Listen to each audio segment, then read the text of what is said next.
Hello, everyone.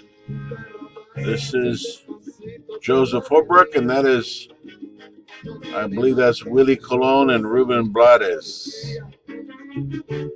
Let me pause it. So good to see you today. Today we're talking about history as a discipline in Latin American and Caribbean studies, and I want to go over a few things with you. You'll be reading a chapter from this textbook, Americas, which is an excellent textbook. Let me see if I can get it in the middle of the screen here.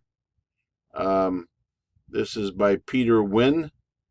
It was produced in the 1990s as a PBS special on Latin America and then later turned into a historical book. It's very easily readable. I recommend the entire book if you're interested in reading more about Latin America, but you'll be for today's or this week's lesson, you'll be reading Legacies of Empire from chapter 2. This may be the only reading you'll do on colonial Latin America in this course. But like I said, it's very well written, very interesting, and I think you'll enjoy it. The second book I don't have a copy of here, but it's one of our few books on the Caribbean, on the West Indies, and it's written, actually it's Haiti. I don't know if that's considered West Indies or not, but I continually get requests and complaints for more courses on the Caribbean, especially the English-speaking Caribbean. And so I wish we could do more about that, but this is this history book by CLR James, who is a Trinidadian historian, is a classic of historical study of Latin America and the Caribbean, particularly Haiti. It's called the Black Jacobins, the Haitian Revolution, and Toussaint L'ouverture and the Haitian Revolution. It was written in 1938 by CLR James, who was a historian.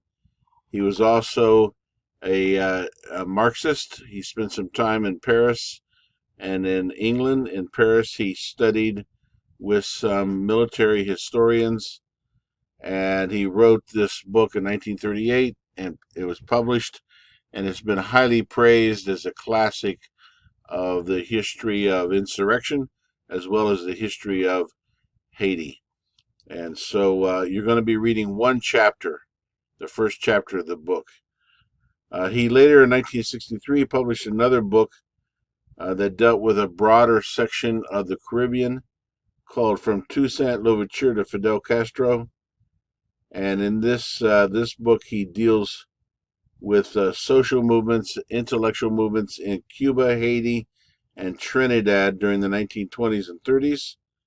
And then he also throws in some information on Brazil and Suriname. So that's another good book by CLR James. In your Canvas module, you'll see a short documentary with interviews with CLR James. I encourage you to watch that. That's actually important. And then also read the chapter on Legacies of Empire in the Americas to get an understanding of the colonial background of Latin America and the Caribbean. So I just want to run over a couple of points. I'm not using a Prezi this week. I'm just kind of talking extemporaneously. But some of the information that you'll come across in Winn, I wanted to mention it. Peter Winn will talk about how the Spanish crown worked to keep its officials in check so that no viceroy, a viceroy being a vice king, no viceroy could gain too much power and be a threat to the crown.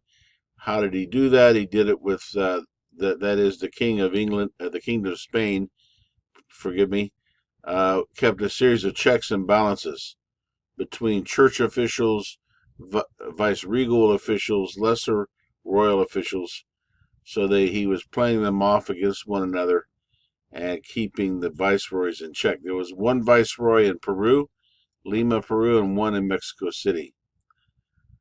And there were some lesser figures that were next in line to the viceroy in power and authority.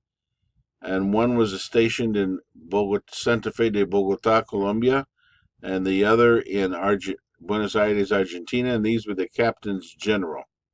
A captain's general was just one step down from the viceroy.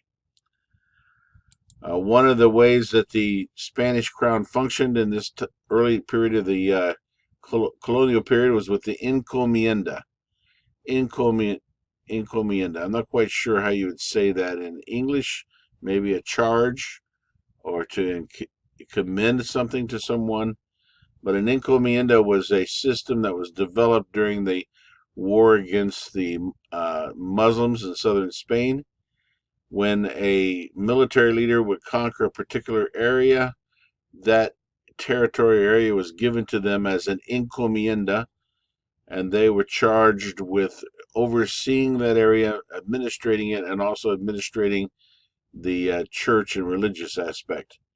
And so this was implemented in Santo Domingo, in the island of Hispaniola, and then in Cuba, and later in Mexico and Peru.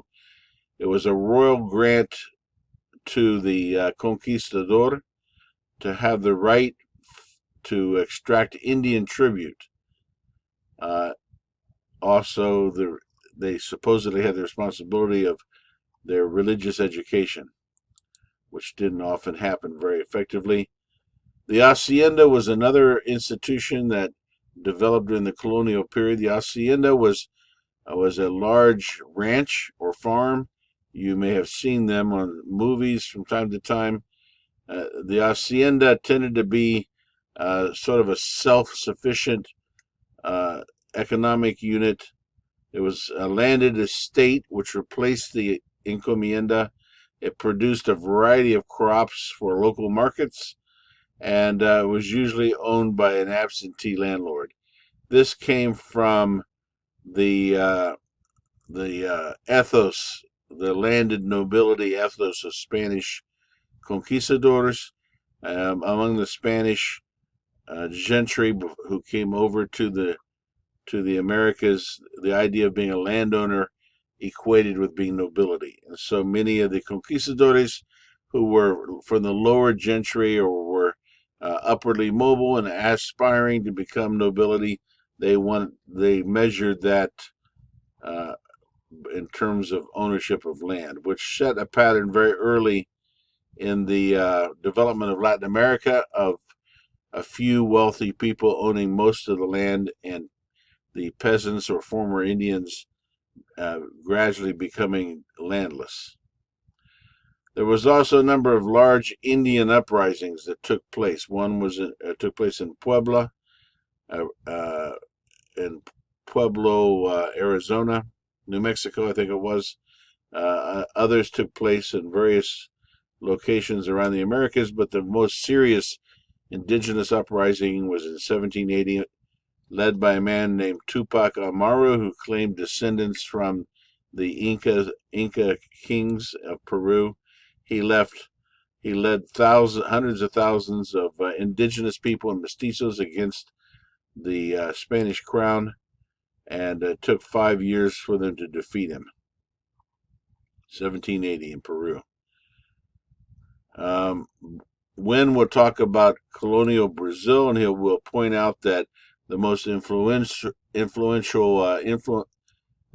formative factors in Brazil was sugar plantations and slave labor. There were around 9 million slaves that were imported into the Americas forcibly. Many of them died on the way over in the Middle Passage. Many of them also fled and hid in mountains or remote areas from their owners.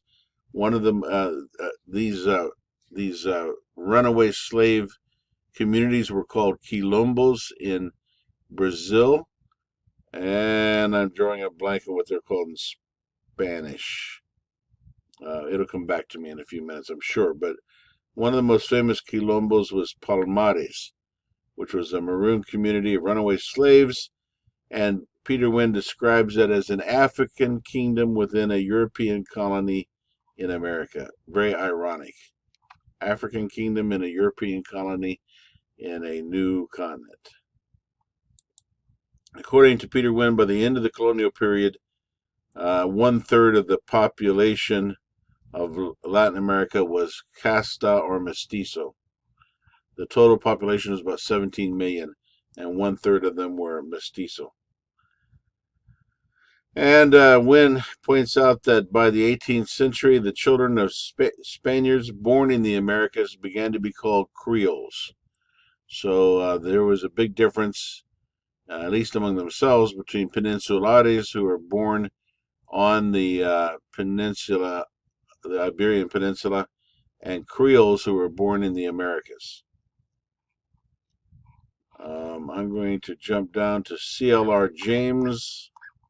In your reading of the first chapter of CLR James, he describes several factors leading to the establishment of slavery in the New World. One was a suggestion by a Dominican priest that one way of sparing the indigenous people from genocide would be to import African workers. This was well intentioned, perhaps, but was not ultimately a good idea. That priest, I believe, was Bartolome de las Casas. He was concerned that the Taínos were quickly being exterminated, and he was trying to protect them. Charles V was the King of Spain and the Holy Roman Emperor, and he was the one to actually make the decision to begin to send slaves over to Hispaniola, which began in 1517 with the arrival of 15,000 Africans in Hispaniola. And of course, they quickly became very engaged in the production of sugar, which was a very brutal industry. CLR James also says in his first chapter that the French, there was a group of French buccaneers living on Tortuga, French as well as other nationalities. These were the progenitors eventually of the slave owners of Haiti, and they began accumulating their starting capital and their first group of slaves by raids on Jamaica.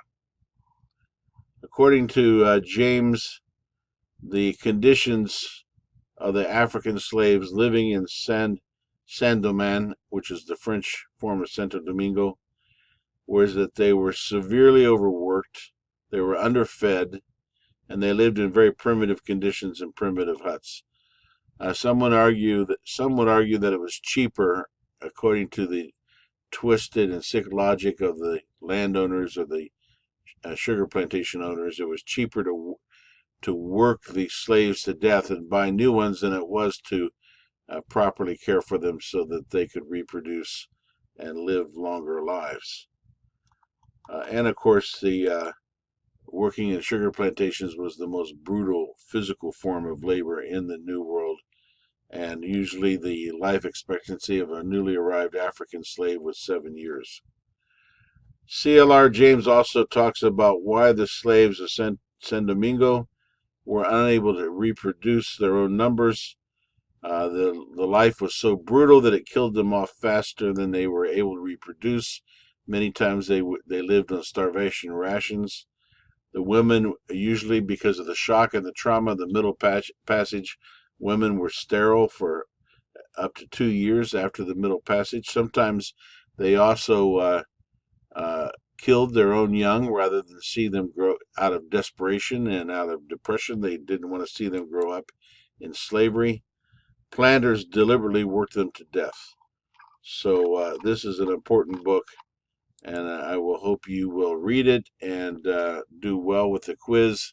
If you have any questions, don't forget to ask your professor. Thank you very much. This week was on history. Next week we will be talking about international relations in Latin America. Thank you.